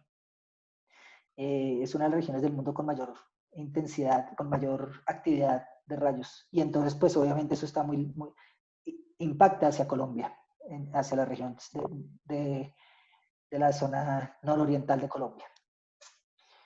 Entonces, es otro mapa y ustedes lo ven de nuevo. Siempre hay unas regiones que son muy marcadas con un alto nivel, con una alta actividad de rayos. Si ustedes se dan cuenta, África Central, el norte de Sudamérica, son altamente afectadas, si se puede decir así, por las descargas atmosféricas. Y eso está muy ligado a su ubicación geográfica en el Ecuador. Y eso hace que sea bien diferente y por eso la normalización también a veces es bien importante porque si yo tomo de referencia lo que pasa en Europa, que es nuestra referencia principal, pues en Europa los rayos que caen allá son relativamente pequeños, son mucho menos frecuentes, pueden llegar a ser de menor intensidad, de menor densidad, de menor probabilidad, todo menor podrían llegar a ser, y entonces por eso se ha hecho el esfuerzo de que la normalización tenga en cuenta de pronto pues más bien lo que pasa acá y no lo que pasa por acá, porque se parece más a esto. Por eso se tomó en un momento el criterio de que era mejor tomar las mediciones de Brasil que seguir tomando las mediciones hechas en diferentes torres en Europa. ¿Bien? Este es un trabajo de Colombia. Aquí está el autor, el ingeniero Daniel Aranguren, donde ya muestra la densidad de descargas a tierra en un periodo 2012-2013. Ustedes ven de nuevo algo que se parece a lo que les estaba contando de la diapositiva anterior. Si ven esa zona azul de Colombia de arriba, en mapita chiquito de Colombia, pues tiene mucha consistencia con eso. No me interesan mucho las magnitudes por ahora, pero sí la tendencia, el código de colores se parece mucho. Aquí sí lo más intenso es entre más oscuro, más intenso, entre más azul, menos intenso, menos denso, mejor. Y tiene una consistencia importante, ¿no? Miren la región norte y hacia el nororiente también, en la región que les estaba mencionando antes. Profe, una pregunta. Adelante. Profe, su merced decía que esas zonas eran como con más rayos debido a la ubicación con respecto al Ecuador, ¿verdad? Pero ¿por qué se presenta es hacia ese lado? O sea, ¿y por qué no más abajo digamos, en Colombia como tal? Sí, bueno, ahí ya viene por otras condiciones que también son cómo llegan los vientos. Hay hipótesis, y de pronto ahí mis compañeros sí me complementan también si lo requieren, pero llegan los vientos del norte muy fuerte allí, hay como una confluencia en la zona intertropical que hace que se produzca una mayor concentración y la formación de las nubes en esas regiones del nororiente hacia el Atlántico. Entonces, por eso parece ser esa zona mucho más frecuente. Y ya toda la zona ecuatorial, sí, en general, está marcada como usted lo ve allí. En general, no solo en Colombia no solo ocurre allí, perdón que me vaya para adelante. Hay otras regiones en las que también podría ocurrir con mayor intensidad. De este mapa, digamos que la duda que queda, y por eso se sigue trabajando, es que igual hacia abajo no había tantos registros en ese momento, no había tantos sistemas de medida para determinar con precisión si allí caían más rayos o no. ¿Listo? También depende de la cantidad de puntos de medición que yo tengo. Entonces, es como, tal vez no lo dije y era interesante cuando pusimos pues también donde se ve más concentradas las líneas isoceraúnicas es porque es donde hay también más sistemas de medida. En la medida en que tengo más medición, puedo ser más preciso con esos datos. En la medida en que tengo menos, un poquito menos preciso. Pero está muy ligado a esa confluencia de vientos que llegan allí y producen las descargas, las nubes, perdón. Profe, una pregunta, disculpe, me interrumpo ahí. ¿Qué tiene que ver de pronto el comportamiento de la ionosfera en la fabricación de este tipo de descargas atmosféricas? O sea, que se concentren en estos puntos. Porque se concentre en esos puntos no estoy seguro, ¿sabe? Buena pregunta.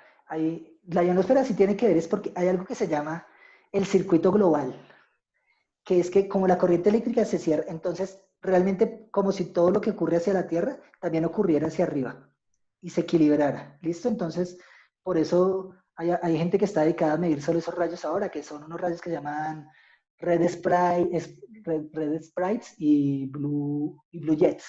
Creo que son los dos, red sprites y blue jets, que van hacia arriba. Entonces, la relación si es si hay una alta relación, si uno mirara así como desde acá, pues vería rayos para acá cayendo y rayos para allá subiendo diferentes. No son de ese mismo estilo porque están en otra condición atmosférica, ¿no?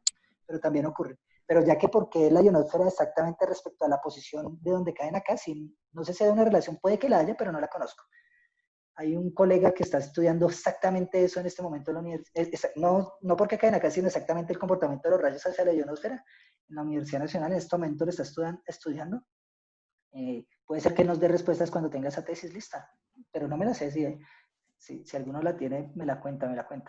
Aquí profe Herbert está completando lo que yo les decía, pues sí, además debido justamente, gracias profe Herbert, pues a las cadenas montañosas en donde las nubes van y chocan y quedan allí y no pueden continuar su desplazamiento. Entonces allí se producen las descargas con mayor intensidad. Gracias profe Herbert. Sí, siempre me pueden ayudar. Sigamos. Y esto es solo para decirles que justamente hay otras hipótesis. ¿Y será que esas descargas, esa cantidad de descargas a tierra, tiene alguna relación con la geografía?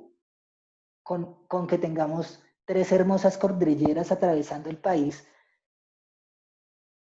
sobre todo esa cordillera oriental que lo atraviesa completo y va y se mete a Venezuela y continúa, y que viene pues desde, por supuesto, el Ecuador por todos los Andes. ¿Será que tiene que ver? ¿Será que tiene que ver que en esa región que yo les mostraba como con una alta densidad de rayos por acá, ¿será que tiene que ver que esté como en ese valle entre las montañas de la cordillera oriental y la cordillera central? Son hipótesis.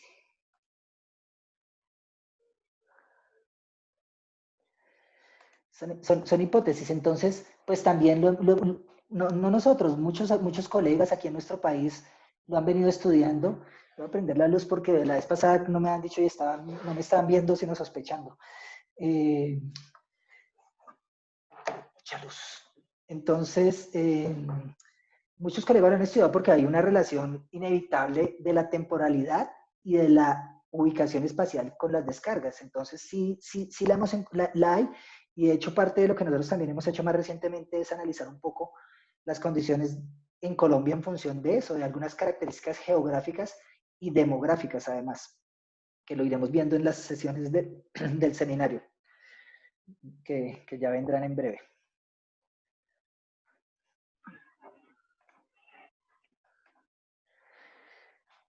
Yo no me voy a enfocar demasiado en los sistemas de medida, porque el profe Herbert es el especialista y va a hablarles de ello mucho más, pero yo sí los quiero dejar pues con la atención de algunos de ellos, para que ustedes los conozcan. Yo hice aquí un dibujo re básico, como ustedes se darán cuenta, pero que me parece interesante para mostrarles al menos algunos de esos sistemas. Ya los vemos con más detalle en las siguientes diapositivas.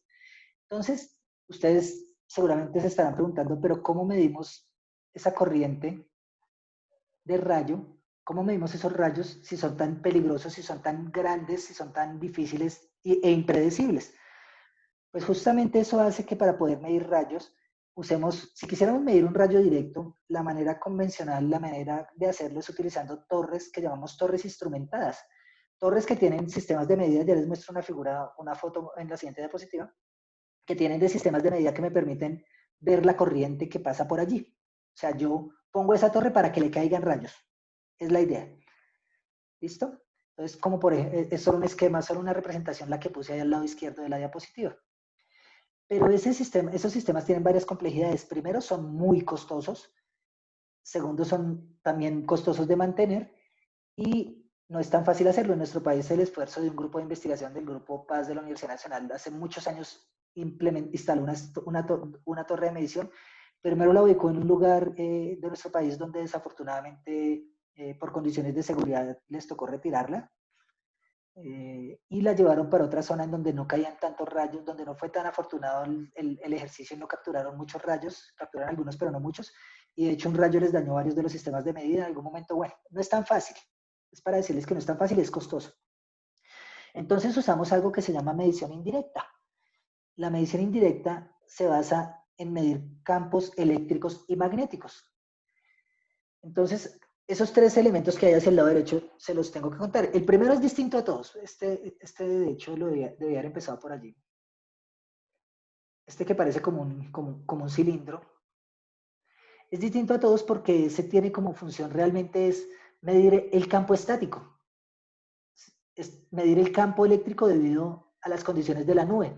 Entonces, más o menos, idealmente, no me puedo aguantar de hacer la línea de campo eléctrico.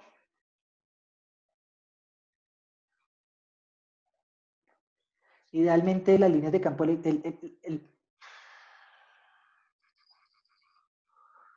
vector de campo eléctrico vendría por acá. Debido a la nube de tormenta, a las cargas en la nube, por eso puse esas cargas negativas, realmente iría hacia arriba, pero bueno, ya lo dibujé, así no lo voy a cambiar. Y él tiene unas condiciones que no las vamos a ver en esta sesión, sino en una posterior, que permite medir el comportamiento del campo eléctrico en función, de hecho, de la distancia. Imagínense que esa nube se viniera moviendo, porque la nube no está quieta como yo la dibujé, ¿no? Ella se va moviendo. Y él mide el campo eléctrico, entonces a medida que la nube se aproxima, él empieza a medir más campo eléctrico, y el campo eléctrico va aumentando, va aumentando. Ya les pongo un dibujo, una gráfica. Y cuando está justo encima el campo es muy intenso. Entonces, estos sistemas se usan, por ejemplo, como sistemas de alarma. Con esa medición de campo eléctrico se activan alarmas para prevenir posibles accidentes a causa de descargas eléctricas atmosféricas. Entonces, ese es el primero. Ya lo vemos ahorita en un segundo algo más. El segundo podría ser utilizar este que es un sistema de placas paralelas para medición de campo eléctrico. Entonces, si yo fuera idealista y asumiera que el campo eléctrico que este rayo es completamente vertical, pues esto produciría un campo eléctrico, bueno, aquí sí tocó a mano alzada, más o menos así.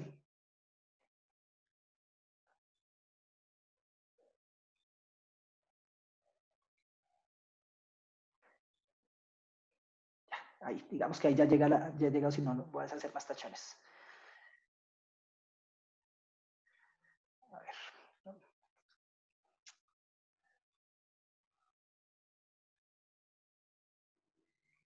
Más o menos así. Entonces yo mido el campo eléctrico normal a esta superficie y a través de un circuito electrónico que ya se verá, determino cómo es la variación del campo eléctrico en función de la distancia.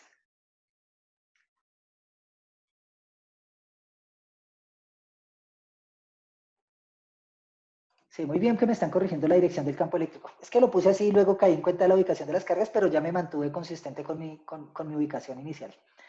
¿Listo? Es solo para ver la representación de lo que hacemos ahí. Entonces nosotros, ese es un sistema que es una placa, y ahorita veo la foto, inciden las líneas de campo eléctrico y con ellas hago un procesamiento para estimar la forma de onda del campo eléctrico que a la postre me puede permitir inferir la magnitud de la corriente de manera indirecta. Y el tercer sensor que usamos con frecuencia es un sensor de campo magnético, que es este de acá. Entonces, si esto también estuviera bien, el campo magnético haría esto, ¿cierto? Porque el campo magnético rodea están en dirección phi, lo rodea, entonces yo encontraría un campo magnético atravesando esto aquí de alguna manera, y por eso tiene dos sensores, uno para poder capturar la señal completa en X y Y. ¿Listo? Veámoslo aquí cada uno. Entonces, para la medición directa, por ejemplo, esa torre es la torre en Toronto, Canadá, que tiene una altura de 553 metros. Entonces, pues para empezar, imagínense, necesitamos una torre de 553 metros que tiene sensores en diferentes puntos, sensores de corriente, o sea, por ellos pasa la corriente y ellos la miden, y con eso registran la corriente de forma directa, pero la registran por allá arriba y hacen un procesamiento para mirar cómo es su comportamiento real, porque la misma torre afecta un poco la forma de onda de la corriente. De eso van a hablar más, entonces por eso yo solo voy a hacer un pequeño barrido rápido, nada más porque se pasa el tiempo volando. Este es el sensor que yo les decía que mide el campo eléctrico estático. Entonces, este es de la empresa Voltec, solo tomé cualquiera como referencia. Y si yo lo mirara durante un tiempo prolongado, vería un comportamiento más o menos así como el que se ve en la figura del lado derecho. Entonces, no había nada, y cuando menos empezó a crecer el campo eléctrico hacia las 10:10:55. Empezó a crecer el campo eléctrico y se ven las variaciones. Y aparentemente después empezó a decrecer nuevamente. Solo tomé una figura cualquiera de la página que está allí referenciada para mostrarles más o menos cómo sería la señal que yo capturaría, que es una señal de campo estático. En el caso del medidor de campo eléctrico variable, ese pues es una foto del sistema que nosotros teníamos en la universidad en su momento. Ahora hay uno mucho mejor. Y en el costado derecho, el circuito electrónico, que no importan los detalles por ahora, de nuevo, todo eso lo van a ver con más profundidad, pero así es, miren esas placas con las que nosotros medimos ese campo eléctrico incidente normal que llega vertical a la placa para poderlo capturar. Y más o menos esta sería una señal que yo medí, esta lo medí yo. Entonces, si ustedes se dan cuenta, ahí el tiempo más o menos era de 150 milisegundos. Entonces, lo primero que uno pensaría, lo que uno miraría aquí es que lo que quería mostrarles es que aquí había una descarga, 2 descargas, 3 descargas, voy a decirles que estoy seguro, 4 descargas y 5 descargas. Lo que no estoy seguro es que no haya habido más. Puede ser que haya habido más, pero justo yo ahí en esa medición solo tenía una ventana de 150 milisegundos. Entonces yo no les puedo asegurar que ese rayo fue de multiplicidad 5.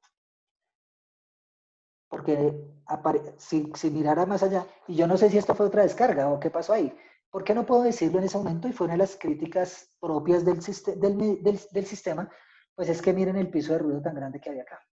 Miren el nivel de ruido tan grande que hay acá. ¿Sí lo ven? Entonces, por eso, el sacar de este nivel, de esta señal con ese nivel de ruido, los parámetros temporales que estaban por allá en la tabla, no es tan fácil. Si uno ya lo mira en detalle, uno solo de esos stroke, pues ve algo así, ve algo de esta manera. Entonces ahí uno empieza a ver que una forma típica de una descarga de retorno,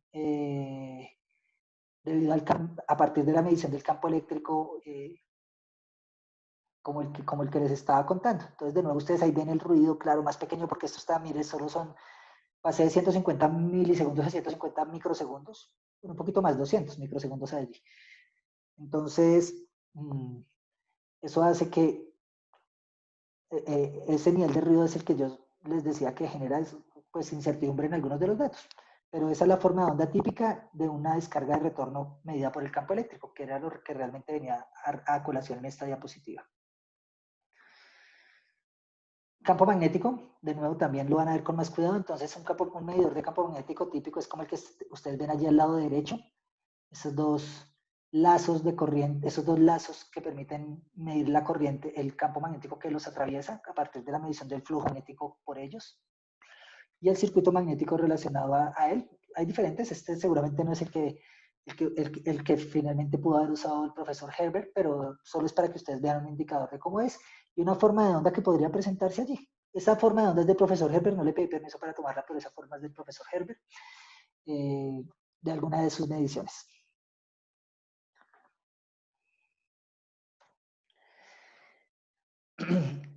Como los rayos, como saber en dónde va a caer el rayo, cuándo va a caer, es impredecible y a veces puede pasar la torre ahí meses y meses y no le cae ni un rayo. Ya las torres más poderosas tienen una cantidad de registros importantes, pero si uno pusiera una torre en este momento, de pronto, a veces decían que donde uno ponía la torre ya no caían rayos, o sea, era un espantarrayos, como quería Franklin al principio. Entonces, a veces no es tan fácil. Entonces hay unos lugares del mundo donde han planteado otra técnica para poder medir las corrientes de los rayos. Y esa técnica es la del Rocket Trigger Lightning. Lo que hacen es lanzar un cohete, el rocket es un cohete, con un hilo, ustedes alcanzan a ver al lado derecho, como un hilo. Cuando miden con un sensor de campo eléctrico como el que miramos, como el del el molino de campo, el campo electrostático, y cuando dan las condiciones de campo eléctrico suficientes, lanzan el cohete y con él se produce una descarga y la miden campo eléctrico, campo magnético, corriente, todo lo que puedan. Yo les tengo aquí, pues para que sea más fácil, un video para que ustedes lo vean, que es muy cortico de hecho. Veámoslo un segundo. No sé cómo está el volumen, espero que no demasiado alto.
Entonces, no parece para que no nos salga publicidad, porque ya está.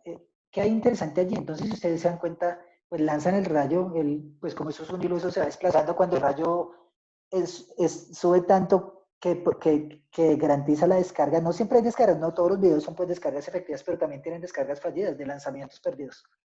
El rayo es el líder ascendente que nos inventamos, intercepta ese líder descendente, se produce la descarga a través de inicialmente de ese hilo, y allí pues ya se producen descargas sucesivas, muchas veces hubo descargas subsecuentes, y con eso han logrado hacer unas muy buenas mediciones. Tiene un gran problema este sistema de medida, y es que la primera descarga no se parece a las descargas verdaderas, porque como estamos forzando el líder ascendente, lo estamos obligando, entonces esa primera descarga tiene un comportamiento diferente, porque no le toca el esfuerzo que le tocaría a la descarga normal.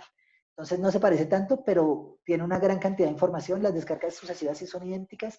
Esto es un campo allá en la Florida donde hacen además análisis tienen una red de distribución para hacer análisis de tensiones inducidas en la red, para mirar sobre tensiones que afectan el sistema, puestas a tierra, una gran cantidad de cosas. Hay otros más que están haciendo estos experimentos en otros lugares del mundo, pero es muy, muy reconocido el trabajo que hacen en el sur de la Florida con esto. Sigamos avanzando y hablemos de riesgos a causas de rayos. Unos datos solo para que no lo olvidemos. ¿Por qué son peligrosos los rayos? Pues porque esa energía de gran magnitud en poco tiempo causa lesiones y muertes en seres humanos. Entonces, realmente en seres vivos, me equivoqué, y por eso puse seres y me quedó seres humanos, seres vivos, y daños materiales. Hay un estimativo de que más o menos que más o menos por segundo caen 100 rayos en el mundo, en promedio. Que hay lugares del planeta con cerca de 100 rayos por kilómetro cuadrado año. ¿Sí recuerdan que lo alcanzamos a ver?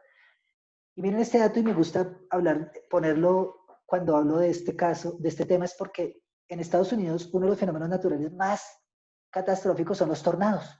Yo creo que todos ustedes lo han visto. Ellos siempre se preocupan mucho por las tormentas tropicales y demás, que incluso pueden llegar a convertirse en tornados.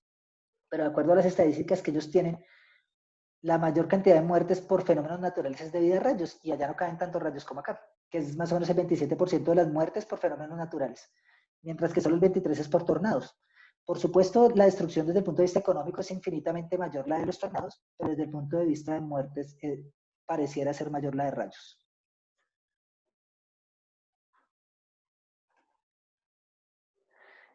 El peor caso es cuando la corriente circula por el cuerpo. Ya ahorita vemos eso rápidamente, me toca acelerar porque me alargué un poquito, pero estamos bien. No voy a correr, pero sí acelerar un poquitico. Cuando circula la corriente por dentro, pues por supuesto es el caso más severo, porque la corriente atraviesa órganos vitales, produce paro cardiorrespiratorio, y más o menos con atención, el 15% de las personas podría sobrevivir. Cuando la corriente circula de forma superficial, con una debida atención, el 55% de las personas podría sobrevivir. Cuando el rayo impacta cerca de una víctima, puede producir diferencia de tensión, y este caso es menos severo, pero más probable. Ya lo vamos a ver, por eso lo paso relativamente rápido. Y para el caso de Colombia, esto es un dato que tomé de del proyecto de grado que hicimos con Daniel, que hizo Daniel. En Colombia, pues hay un nivel seraunio que llega hasta 240 días tormentosos al año, ¿sí se acuerdan? Y una densidad de descargas a tierra, o sea, ¿cuántos rayos por kilómetro cuadrado al año pueden caer? De cerca de 40. Yo no les dije algo de lo de densidad de descargas de ese mapa que estaba de descargas a tierra por kilómetro cuadrado, porque es que hay un problema, y es que esos datos cuando son satelitales, sobre todo satelitales, es muy difícil discriminar entre los rayos nube-nube o entre nubes y los nube a tierra. Hay una dificultad y hay un trabajo muy interesante que se hace para intentar filtrar esa información, y ese dato no es menor porque eso define, por ejemplo, la corriente más pequeña que debería uno tener en cuenta, y esa corriente pequeña es fundamental para la protección contra rayos. Carlos, yo sé que les hablará de eso. Datos que encontramos cuando empezamos a hacer estos estudios: 757 muertos entre 2000 y 2009 a causa de rayos, lo cual representa una tasa anual de mortalidad de 1,8 muertos por millón de habitantes. Ese es del del médico Navarrete. 72 muertos y 26 heridos dentro del ejército en 8 años, eso es de Cruz en 2013, y cerca de 119 muertos y 291 heridos entre 2000 y 2013 de la empresa Queraunos. Son datos que nos permiten ver que no es una afectación menor. Yo voy a ponerlos más rápido acá. Entonces, cuando uno piensa cómo pueden producir, qué puede causar el rayo, cómo puede afectar el rayo, hay varias formas. La primera y más severa es que el rayo impacte directamente a la persona. Esa es la más severa, pero poco probable. La segunda, que haya una descarga lateral, es que, por ejemplo, ahí como se ve en el dibujo, que el rayo impacte en una estructura y choque y rebote le llegue a la persona. Ahí ya no le llegaría pleno el rayo, sino una descarga de una magnitud menor. Por tensión de contacto, que el rayo vaya a bajar por ese poste y yo esté agarrando una parte metálica del poste. Este es un caso muy severo. Y ahorita vamos a un par de escenarios de eso. Que el rayo caiga cerca, ¿sí se acuerdan el caso de la vaquita? Pues es este mismo, que el rayo caiga cerca y uno esté por allí en la proximidad y tenga una diferencia de voltaje, de potencial entre las pies u otra parte del cuerpo. Eso es lo que está en ese caso, que es muy probable, muy probable. Streamer ascendente es también bien probable, pero ¿sí se acuerdan cuando vimos la foto en el que compitieron ustedes por adivinar en qué edificio? Imagínense que entonces desde la cabeza de la persona empieza a producirse una descarga de streamer ascendente hacia el líder, que quiere impactar, que quiere interceptar al líder descendente. También puede llegar a causar afectaciones. Ese es un caso mucho menos probable, pero también ocurre. Y mucho más difícil de establecer su ocurrencia, de hecho. Y barotrauma, que está ligado es ya al impacto, al choque por la onda que se produce debido a la descarga. En la literatura presentan a veces otro par de mecanismos, pero no los tuvimos en cuenta porque son muy difíciles de establecer. Esto lo tuvimos en cuenta para nuestro trabajo que hemos venido adelantando en este campo. Algunos porcentajes en corriente de tierra, que es la que les decía con la tensión de paso, entre el 40 y 50% de las víctimas en descargas laterales entre el 20 y el 30, lesión de contacto entre el 15 y el 25, streamer ascendente del 10 al 15, barotrauma de un par inferior al 5%, e impacto directo entre el 3 y el 5. Me detengo allí porque la cultura popular nos establece que como que lo que ocurre siempre son descargas e impactos directos. Yo les decía, es que como se diga es importante porque eso define qué pasó y me puede permitir buscar soluciones. Entonces cuando dicen, no, la impactó un rayo, pues uno de una vez pensó que se metió un rayo por la cabeza a esa persona y quién sabe cómo quedó. Pero tal vez lo que estaba diciendo era que impactó un rayo a 200 metros y le alcanzó a causar afectación por corriente a tierra o por tensión de paso. ¿Listo? Aquí esta lista es importante porque habla de la tasa de mortalidad y de la tasa por millón de habitantes. Entonces, por ejemplo, en la India, en el registro que se tiene, en la última diapositiva está la referencia, en la India entre 1967 y 2012, más o menos 1.755 muertos al año, lo cual da una tasa de 2 por millón de habitantes. Es una tasa realmente baja porque la población de India es demasiado grande. ¿Listo? Yo voy a saltar a uno que resulta más interesante. Aquí diferentes países, esto ustedes lo van a tener, diferentes países con unas tasas muy bajas. Miren, por ejemplo, venga a ver cuál se más o menos alta acá en México. Entre 1979 y 2011, 230 decesos por año con una tasa de 2,7 muertos por millón de habitantes. Y aquí hay una que está resaltada porque resulta muy importante, que es Malawi. En Malawi, en los registros entre 2007 y 2010 se tiene un registro de 1.008 muertos por año con una tasa de mortalidad por millón de habitantes de 84. Aquí hay dos posibilidades. O que Malawi no está absolutamente para nada protegida y hay un desconocimiento total de lo que está ocurriendo, o los datos son erróneos. ¿Listo? Tocaría seguirlo analizando, pero los reportes que se tienen son esos. Y en Colombia, casi me pasó Colombia, que era lo que les iba a mostrar, con registros de 2000 a 2009, 76 muertos por año con una tasa de mortalidad por millón de habitantes de 1,8. Relativamente baja, pero no despreciable. Además, dependiendo de las regiones. Nosotros empezamos a estudiar a partir de esto en qué regiones ocurría. Entonces decidimos analizar, por allá alguna vez en alguna clase, yo les decía a los muchachos, y iba a poner una diapositiva y se me olvidó, busquemos todas las noticias que podamos sobre accidentes de rayos, todas, y marquemos en qué región del país ocurrió. Entonces nos inventamos algo así como un mapa de accidentes de rayos. Yo no me acuerdo si solo pusimos decesos o accidentes, creo pues que pusimos accidentes, ya no me acuerdo del todo. Y nos inventamos un pequeño mapa de accidentes de rayo por regiones del país. Al final terminamos dividiéndola por las regiones típicas del país: Andina, Caribe, Pacífico, Amazonía y Orinoquía. Entonces, y nos dio unos datos interesantes, pero ahí lo que empezamos a ver es que era difícil encontrar esa información con cierta confianza, con cierta veracidad. Y eso nos empezó a hacer como especular que debíamos empezar a buscar la información un poco más profunda. Aquí está, esto es de Cruz y Bernal en 2018, tal vez antes, bueno, 2018, y ahí se ve para acá. La única región del país que no tiene ni un solo registro es San Andrés. Cero muertes por millón de habitantes. Todas las demás tienen valores significativos. No me acuerdo cuál fue la que dio más alta, creo que era hacia Blaupé, no, la puse de primera, mentiras, hacia Bichada, Guainía, Cauca, Baupés, y ahí como ustedes la van viendo. Territorios nacionales, en gran medida.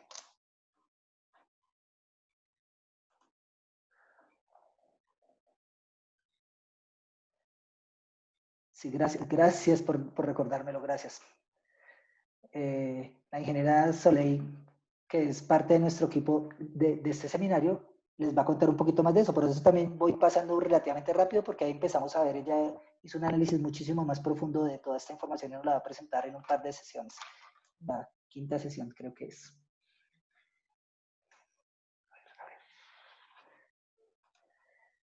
Entonces, en algún momento dijimos, venga, pues tomemos esos datos y pensemos cómo sería la distribución.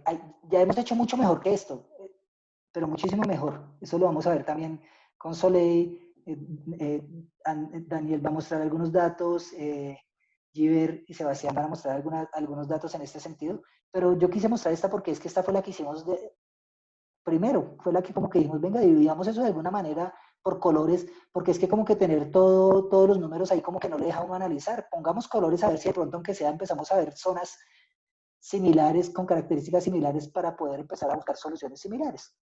Es como la idea. Esto nos ha llevado a pensar de nuevo que hay características demográficas, sociales, culturales, geográficas, que definen muchos de estos problemas que ocurren y que llevan a la mortalidad. Yo les hablé de estos casos y es que nosotros empezamos mirando la prensa.